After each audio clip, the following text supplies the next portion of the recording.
aliens, non-human intelligences are real and they have been engaging with humanity. Ross, we're not alone. We are not alone in this universe, and it is a simple fact, and the US government has been aware of that fact now for decades.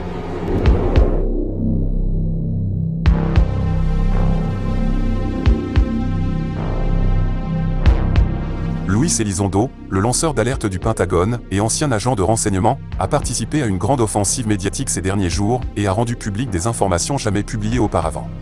Il a publié un livre intitulé « Imminent ». Imminent est un nouveau terme qui représente un événement dans un futur proche. Et un livre sur lequel, pour une fois, il révèle au public des affirmations choquantes et controversées sur sa vie privée, mais aussi sur bien d'autres événements qui n'étaient pas du tout connus jusqu'à présent. Des informations étonnantes, telles que la façon dont Monsanto, une entreprise de biotechnologie largement connue, a été impliquée dans l'étude de la génétique dans son passé et dans celle des organismes biologiques non humains.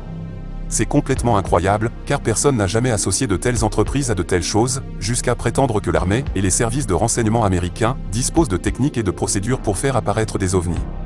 Des techniques et des procédures efficaces à 100%. Et ces techniques sont également utilisées par les Russes, mais aussi par les Chinois. La publication de ces nouvelles informations est également très significative, et il semble que la pression sur les autorités américaines, pour qu'elles dénoncent le phénomène OVNI, ne se relâchera pas de si vite.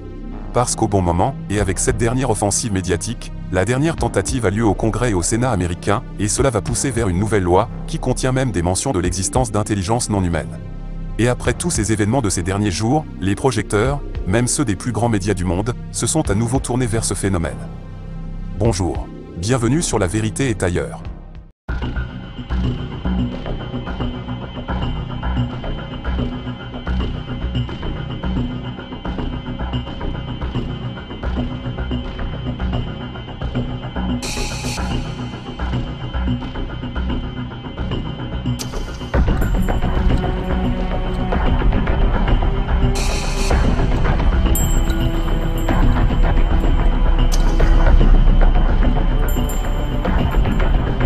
Luis Elizondo est présent sur la scène OVNI depuis 2017, lorsqu'il est publiquement apparu comme un lanceur d'alerte et un initié du Pentagone.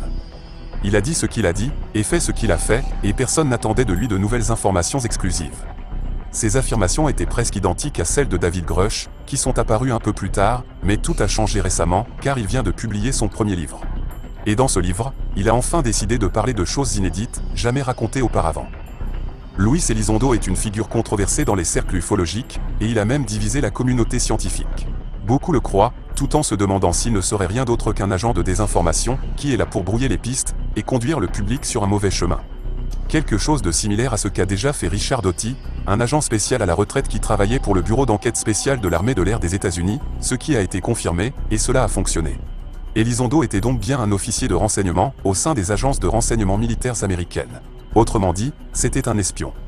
L'espionnage nécessite de la subversion, du mensonge, et donc bien sûr, de la désinformation.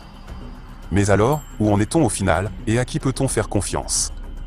S'il est apparu récemment qu'Elizondo était l'un des principaux acteurs qui ont effectivement initié le processus de divulgation, certains groupes de politiciens américains, après consultation et briefing avec cet homme, et plus tard avec d'autres lanceurs d'alerte, ont continué ce processus de divulgation avec le Congrès américain, qui s'est heurté à une résistance sans précédent de la part d'autres membres du Congrès, qui s'y opposent. Bien sûr, ce type d'exposition est exactement l'une de ces choses énormes qui donnent réellement de la crédibilité à une personne. D'autant plus que certaines des dernières informations, dont il parle dans son livre, ont été confirmées par des généraux russes.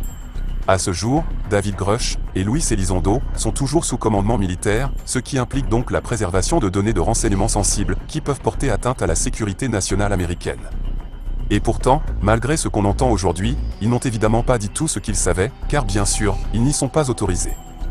David Grush a donné de très bonnes raisons pour lesquelles ils sont autorisés ou non à dire certaines choses. Disons qu'ils ne sont pas autorisés à donner des indications de localisation précises, pour des raisons de concurrence avec d'autres pays. Donc si Elizondo révélait publiquement à quel endroit précis, l'armée américaine cache aujourd'hui ses technologies avancées, cela équivaudrait bien sûr à une trahison. Et s'il révélait la véritable information sur le nombre exact de récupérations d'OVNI, cela exposerait ces chiffres aux Russes et aux Chinois, qui pourraient avoir des chiffres différents. Les agences de renseignement russes et chinoises seraient bien sûr furieux s'ils le découvraient. Mais ils ont obtenu la permission pour tout le reste. Maintenant, peut-être que certains d'entre vous se demandent comment l'armée, qui cache de telles choses au Congrès américain, peut-elle leur donner la permission de dire quoi que ce soit.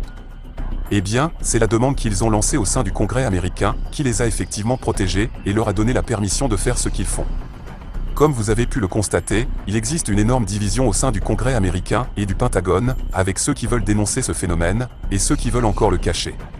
Et c'est exactement ce qui se passe encore ces jours-ci à Washington, où il y a une grande bataille politique avec des politiciens qui ont mené une enquête. Et cette équipe n'abandonne tout simplement pas. Mais aujourd'hui, bien entendu, je ne parlerai pas de politique. Nous allons voir quelques-unes des affirmations choquantes dont Elizondo a parlé publiquement ces jours-ci, sur des chaînes de télévision, dans tous les médias, et même sur sa propre chaîne YouTube, qu'il vient de créer. Il y a donc une énorme quantité d'informations intéressantes en ce moment, mais pour aujourd'hui, je n'en ai vu qu'une partie, car bien sûr, c'est totalement impossible de parler de tout en détail. Pour tout aborder de manière générale, et sur certains sujets comme Monsanto par exemple, il faudrait réaliser une vidéo spéciale d'une vingtaine de minutes. Je n'ai pas encore lu son livre en entier, et qui sait ce qui fera surface dans les jours et les semaines à venir. Alors c'est parti pour un petit échauffement, avec une information qui n'est connue de personne, et qui est absolument introuvable sur Internet. Dans son livre, Luis Elizondo parle d'une histoire jusqu'alors totalement inconnue, concernant l'écrasement d'un ovni au Kazakhstan en 1989.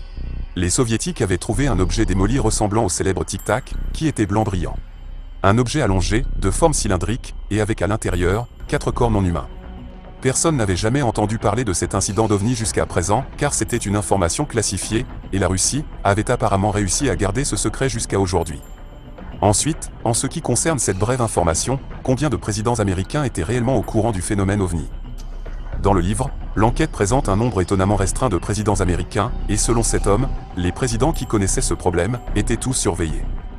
Truman, Eisenhower, Kennedy, Lyndon Johnson, Carter, Reagan et George Bush Sr. Et de manière tout à fait inattendue, à la toute fin, Donald Trump. Il semble en effet qu'il a réussi à obtenir des informations hautement classifiées de manière détournée, malgré la rétention d'informations des agences de renseignement. Trump est donc parfaitement au courant de ce phénomène. Aujourd'hui, nous ne savons toujours pas ce qui a été réellement dit aux présidents américains. Connaissent-ils tous la vérité, ou n'ont-ils reçu que quelques informations de base? Parce que l'on sait déjà avant cela, que certains présidents américains ne savaient en fait presque rien. Concernant la situation actuelle, la situation réelle est en réalité totalement occultée par l'État profond, le complexe militaro-industriel. La position illégale du gouvernement américain est de soutenir un déni convaincant, car si vous ne savez pas quelque chose, il est plus facile de nier de telles choses. Et de tous les présidents américains, Trump est en fait la seule grande surprise pour moi, car il n'était même pas censé devenir président. Maintenant, nous allons aller un peu plus loin sur les sujets choquants, car nous avons un lien totalement inattendu avec Elizondo et le docteur Roger Lehr. Les déclarations d'Elizondo, dans les médias et dans son livre, confirment en effet le travail de cet homme, qui a passé sa carrière à rechercher des implants extraterrestres dans le corps humain. Normalement, ce genre d'information peut paraître complètement insensé à une personne non initiée au phénomène OVNI. Mais attendez d'entendre cela. Elizondo affirme qu'il pense aux informations selon lesquelles il a personnellement observé l'ablation chirurgicale de l'un de ses implants, trouvé dans le corps d'un soldat. Un soldat, qui a eu une rencontre rapprochée avec un OVNI, après quoi un dispositif technologique d'origine inconnue a été découvert dans son corps. Un dispositif, qui est actuellement décrit comme étant semblable aux nombreux implants découverts par le Dr Lehr. Et ce dispositif technologique était recouvert d'un tissu biologique, ayant pour fonction de se cacher à l'intérieur du corps de la victime, et de ne pas provoquer de réaction immunitaire de rejet. Elizondo affirme avoir personnellement observé le médecin essayer de retirer cet implant. Et ce qui est le plus étrange, c'est que cet implant bougeait et fuyait littéralement les instruments médicaux et les mains du docteur. The physician claimed that the object tried to run on him or evade being excised. Ce sont des affirmations totalement incroyables, qui confirment donc celles du Dr Lehr. Un objet qui a tenté d'éviter l'extraction en se déplaçant à travers les tissus du patient, comme si cet implant était vivant. Une information passionnante, jusqu'ici totalement méconnue du grand public. Après cette incroyable expérience personnelle, il a décrit une autre expérience qu'il a vécue, là où il vivait avec sa famille. Des petites sphères de couleur verte et transparente, qui volaient, en apparaissant et disparaissant dans les pièces de sa maison. En d'autres termes, elles traversaient les murs. Et nous avons un autre témoin de ces affirmations, qui est bien sûr son épouse, Jennifer Elizondo, qui a décidé, pour la première fois de sa vie, de parler publiquement de ce phénomène mystérieux. Ce phénomène était également souvent observé par leurs enfants et même par certains voisins. Small little spherical green, lightish green type of color.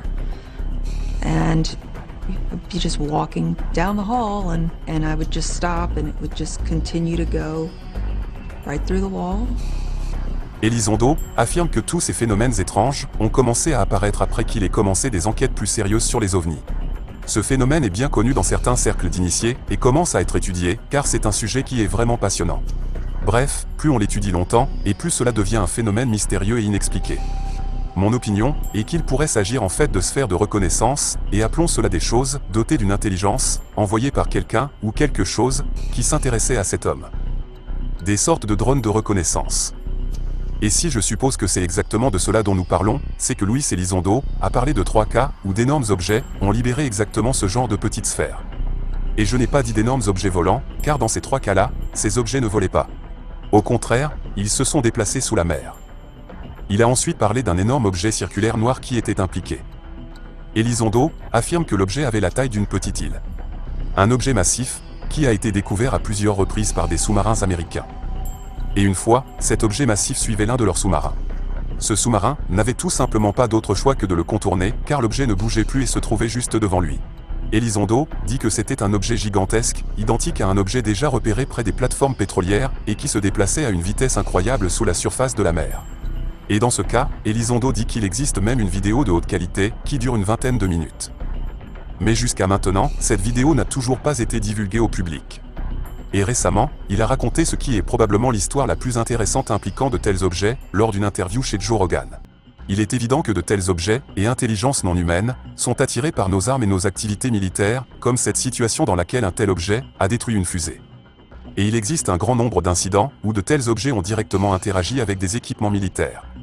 Ce qui nous amène à l'information suivante. Ce qu'on appelle l'invocation, la pose d'un piège.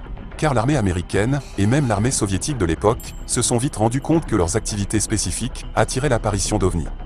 En plus des guerres et des conflits armés, ils ont compris qu'ils apparaissaient souvent lorsqu'ils effectuaient des manœuvres plus importantes, avec un plus grand nombre d'équipements militaires. Des objets apparaissaient à chaque fois que leur porte-avions naviguait, et bien sûr, ils se sont vite rendus compte qu'ils étaient également attirés par l'énergie nucléaire. Ils ont donc commencé à effectuer délibérément des manœuvres, qui servaient exclusivement à des fins d'invocation de ces ovnis, avec lesquels ils ont ensuite étudié leur comportement. Ils ont appris à les détecter, et à les surveiller, avec des équipements spéciaux, car ces phénomènes étaient très souvent totalement invisibles pour les équipements conventionnels.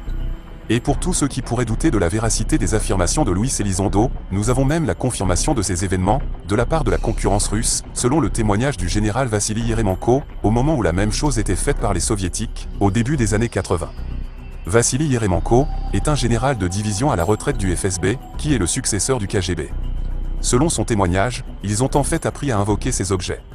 Et pour y parvenir, ils ont considérablement augmenté le nombre de leurs équipements militaires et les vols effectués par les avions de chasse sur une zone restreinte, et les ovnis sont apparus avec une efficacité de près de 100%. Selon lui, la plupart de ces objets ressemblaient à des sphères lumineuses. Elles apparaissaient presque toujours dans la zone déterminée, et l'armée s'est tellement habituée à leur présence, que ce genre de choses est devenu tout à fait banal pour eux. Il y a même eu des tentatives de communication avec ces objets. Un militaire au sol agitait les bras, 2 fois à droite et 2 fois à gauche, et les sphères dans le ciel réagissaient par mimétisme, en se déplaçant de la même manière. Nous ne savions pas comment expliquer cela, a déclaré le général Yeremenko. À cette époque, l'armée conventionnelle soviétique ne savait pas de quoi il s'agissait, et avait 3 explications possibles.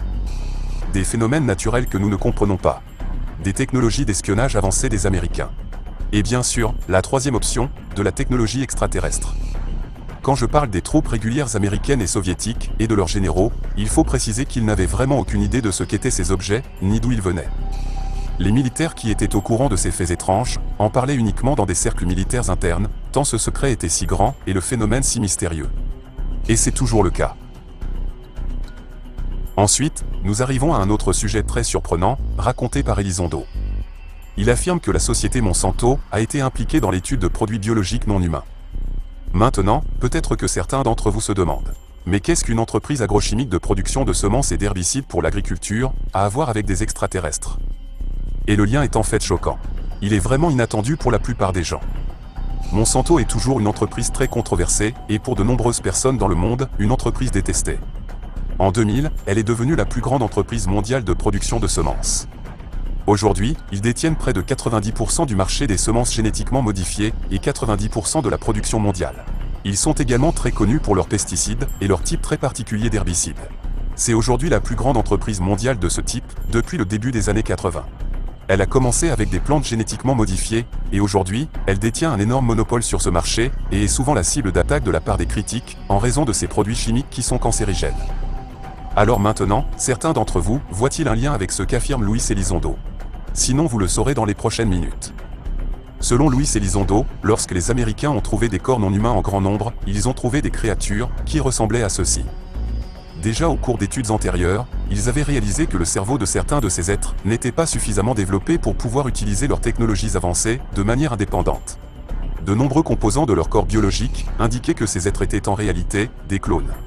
Et à mesure que nous avançons, cela devient de plus en plus faux. Ils ont rapidement conclu dans leurs recherches que certaines de ces créatures sont en réalité des entités biologiques synthétiques et automatiques. Des coquilles vides pour ainsi dire. Des êtres dirigés à partir d'une autre source et qui sont des droïdes biologiques avancés qui ne fonctionnent pas de manière indépendante. Et le plus important était que ces êtres avaient été créés par génie génétique. Ces êtres sont donc en réalité des entités biologiques synthétiques. Et quelqu'un, ou quelque chose, les a créés pour les servir. Et bien sûr, des entreprises, et une partie des experts, qui, après avoir fait des recherches sur de telles choses, produiront des plantes génétiquement modifiées et leurs graines.